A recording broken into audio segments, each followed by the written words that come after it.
George Parr, you're the governor of the maximum security prison. Yes. And it's been a difficult week for the prison service. We've had our ups and downs, yes. Yes. You mean the prisoners going up over the wall and down the other No, side? no, I was thinking in terms of the general morale in the service. Last week, Yes. the Tory party conference, the Home Secretary said prison works. Yes.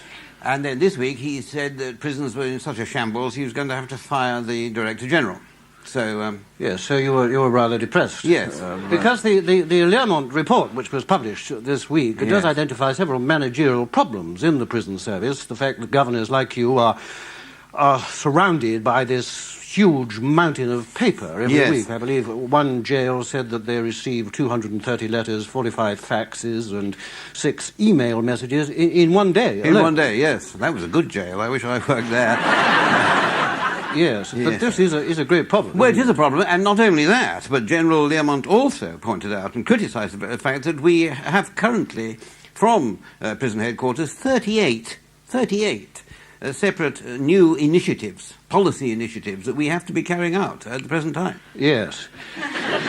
He did also identify certain security problems at Parkhurst, where the 3 men escaped, didn't he? Yes, well, of course, I'm not governor of Parkhurst, and so I can't really comment. I don't know what goes on in Parkhurst prison. I hardly know what goes on in my prison, because I've got so much paperwork. But, yes, Yes, but for example, he did say that there was D-Wing, which was a no-go area for the warders. That's right, yes. And that the staff in the emergency control room Yes. failed to notice on the television monitors the 3 prisoners climbing over the... Over the wall, yes, but this is partly, you see, a matter of resources. Because he did also point out in the report that the people on duty, the officers on duty in the control room, were not fully trained.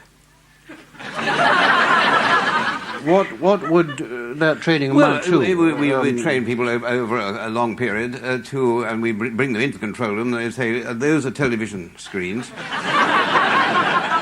You probably aren't familiar with them, but they are television screens. And what you do is sit and point yourself at them so that you can see them. They'll be showing pictures of the prison fence. And if you happen to see little figures crawling up the wall, then, you know... Alarm bells should start ringing in your head. Yes, or preferably in the prison.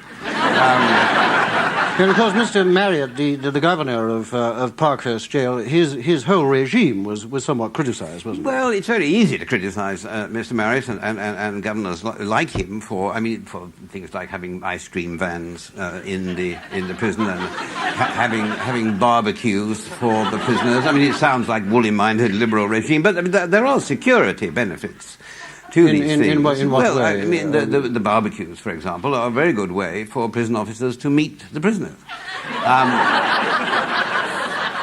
To actually get to know them, you see, because, I mean, they don't know the ones in D-Wing because they never get into D-Wing. They can't do that. The prisoners won't allow them, so they you can point out, you see that the man over there eating the flaming sausage, that is Strangler Jarvis, or whoever it might happen to be. He's a very... he's a very desperate and dangerous prisoner. Yes, he would be. Yes. So it is a lesson in prisoner recognition, being able to recognise a prisoner when you actually. It is very valuable for prison officers to recognise prisoners. Well, I can see that would be an enormous advantage. Well. True. Such a thing. I'm sorry. Because, I mean, they might recognise him in the street. Because it was pointed out by General Learmont, of course, that after the Parkhurst escape, one of the escapees was passed by a prison officer who didn't recognise it. And so it is very useful if you're out in the street and you're a prison officer and you see a prisoner coming out of the newsagent and you think, hang on. I've seen him somewhere before. It must have been at the barbecue. Yes. This is appalling. No, that is that is very, very useful. One can see that. Especially if the man coming out of the newsagents was carrying the till. But if one could get back for a moment to the Home Secretary, Michael Howard, I mean, would you say that as some have, that there has been too much interference by the Home Secretary in the administration of prisons? Yes, I mean, that has been said. But, I mean, it's very good to have a hands-on Home Secretary, somebody who takes an interest. And we always look forward to his visits to the prison. They weren't very frequent, but he always had something to say to everybody. He would say, what are you in for? And I'd say, I'm the governor. And then he'd say, thank you very much, and goodbye. Or occasionally, thank you very much, and you're fired. Yes, no, I was thinking more of the gap which has been identified this week, particularly between what's called policy and what's called operational matters.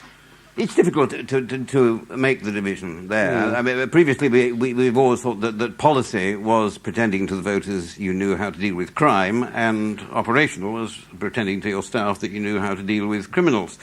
But now, a rather more simplified definition is that policy is when things are going all right, and operational is when they aren't. But let's just say, for the moment, that Michael Howard really meant what he said. That he was, in other words, he was telling the truth. He wasn't lying. Well, we have to assume that, do we?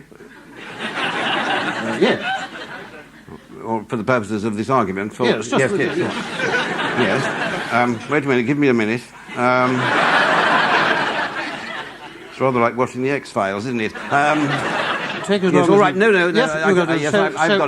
Yes, so if he actually means all these things about sentences and sending people for life after 2 strikes and you're out and that sort of thing, then the prison population is just going to rise just tremendously, yes. I mean, we already have one of the highest prison populations in the world. We have 51,000 people in prison, and of course it will go up to twice that, 3 times, 4 times. And it's going to be ruinously expensive. It is.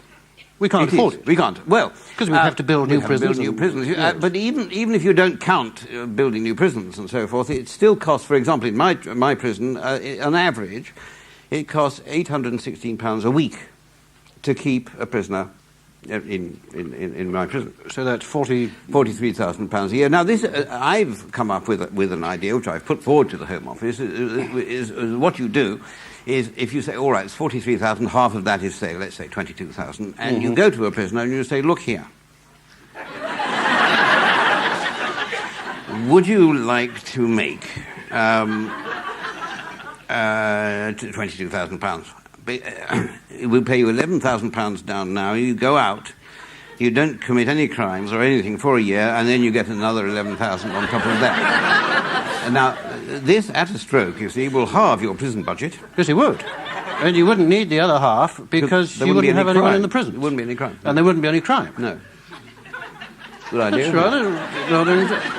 The only flaw in that otherwise terribly ingenious piece of social engineering is that there isn't a punishment element. There isn't a punishment element, and of course a lot of people want that. A lot of people want that more than anything else. They want more than not wanting any crime. And more than not wanting any crime, more than not wanting justice, for example. They want punishment. So in that case, we will have to do what has been suggested anyway by Learmont and others, which is to introduce American systems. This is the Supermax prison. The Supermax prison for the most violent prison, all in one place. Yes. So, well, with any luck, some of them will kill each other. So that would be a help. It'd be a help. And of course, the boot camps. Boot camps where you put indisciplined yob teenagers and turn them out as highly disciplined, fit, aggressive criminals.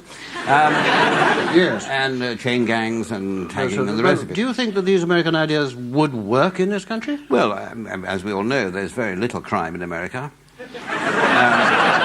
So I imagine they'll be as successful here as they are there. Yes, because this is the first priority of any prison service, isn't it? Is to prevent crime too. No, the first priority of the prison service is that whatever happens, Michael Howard isn't to blame for it. George Parr, thank you very much indeed. It's a pleasure. Thank you.